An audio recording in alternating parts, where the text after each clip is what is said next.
Welcome to the adventures of Scam Likely, and today's adventure we visit the Mountain of Majesty. The dry season was drawing to a close, and with it the legendary Mountain of Majesty had appeared on the Savanna, a colossal mound of elephant dung, rumored to be the largest in living memory. It belonged to Mama Tembo, the oldest and most respected elephant in the herd, who guarded her donations with a wisdom that bordered on telepathy. Scam Likely, however, saw not a sacred monument, but a golden opportunity. "Imagine it, friends," Scam explained, gesturing wildly with a twig. "Enough prime elephant dung to sustain us for a lifetime. A feast of epic proportions." Pipsqueak, Grumbles, and Blinky, however, looked up at the distant, towering mound with trepidation. "Mama Tembo will squash us," Grumbles grumbled. "She has eyes in the back of her ears, and she could smell a rogue beetle from 5 miles away," Blinky added, trembling. Scam's eyes, however, were fixed on the sky. "We need a new approach, an aerial approach." Scam had been observing Kito, a wise old weaver bird known for his intricate nests and even more intricate flying maneuvers. Scam approached Kito with a proposition. "Master Kito," Scam began, bowing deeply, "I seek to harness the power of the wind, to soar like you, a feathered god of the skies. For scientific research, of course." Kito, amused, agreed to teach the ambitious beetle.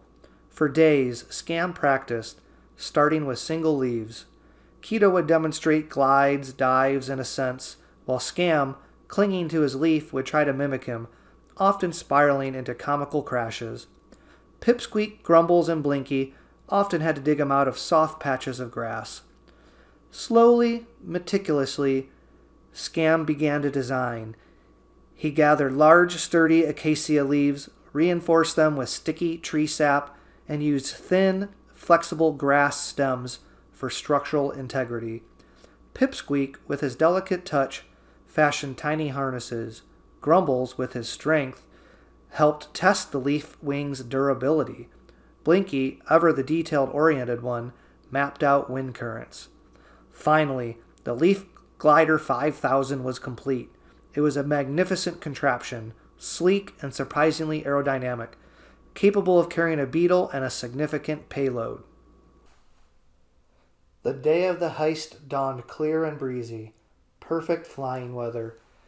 Mama Tembo was dozing peacefully near her Mountain of Majesty, occasionally flapping an ear to shoo away persistent flies. Scam, strapped into the leaf glider, felt a thrill course through him. "Remember the plan, team. Precision and stealth." Kito, perched on a nearby branch, gave Scam a final encouraging chirp. "May the winds be with you, little sky beetle." Scam launched himself from a high branch. The leaf glider caught the wind and he soared.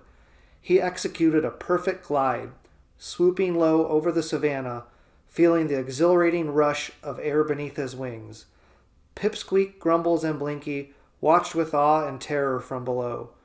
He circled Mama Tembo's slumbering form, getting closer and closer to the colossal mound. He could see its rich texture and its glorious volume. This was it. Scam executed a daring landing right on top of the Mountain of Majesty. He quickly unlatched himself and, with the help of his friends, who had ingeniously launched themselves via slingshots made of flexible twigs, began to carve out chunks of the precious dung. They worked with practiced speed, loading the leaf glider's specially designed cargo hold. Suddenly, Mama Tembo stirred. Her trunk snaked upwards, sniffing the air. Her eyes opened, wise and ancient. She knew. "Intruders!" she rumbled, her voice a deep vibration that shook the very ground. Scam froze. They were caught. But instead of fear, he felt a strange sense of calm. He had a plan for this too. "Launch!" Scam yelled. The leaf glider, now heavily laden, struggled to lift off. Mama Tembo's trunk rose slowly, deliberately, towards the glider. "Mama Tembo, wait!" Scam shouted, jettisoning a small, highly polished, iridescent beetle wing casing he had saved just for emergency. It fluttered down, catching the light like a jewel. Mama Tembo's trunk paused, gently touching the shimmering casing. "A humble offering, great matriarch," Scam called down. "A gift of appreciation for your magnificent contributions to the Savanna ecosystem. We, the tiny architects of the air, merely sought inspiration from your grandeur." He then activated a tiny smokescreen, really a dried leaf that, when rubbed just right, released a puff of sweet-smelling pollen. The glider then angled sharply, catching a crosswind. Mama Tembo, momentarily distracted by the shimmering gift and the sweet scent, watched as the leaf glider struggled but steadily soared away, laden with a significant portion of her mountain majesty. Back at the burrow, the mood was jubilant. Scam, mud-splattered but triumphant, oversaw the distribution of the dung. There was enough for everyone, and then some. Pipsqueak had a piece so large he could barely roll it. Grumbles was actually smiling as he began to dig a new storage tunnel. Blinky, no longer trembling, polished his own small share with pride. Kito the weaver bird landed gracefully beside Scam.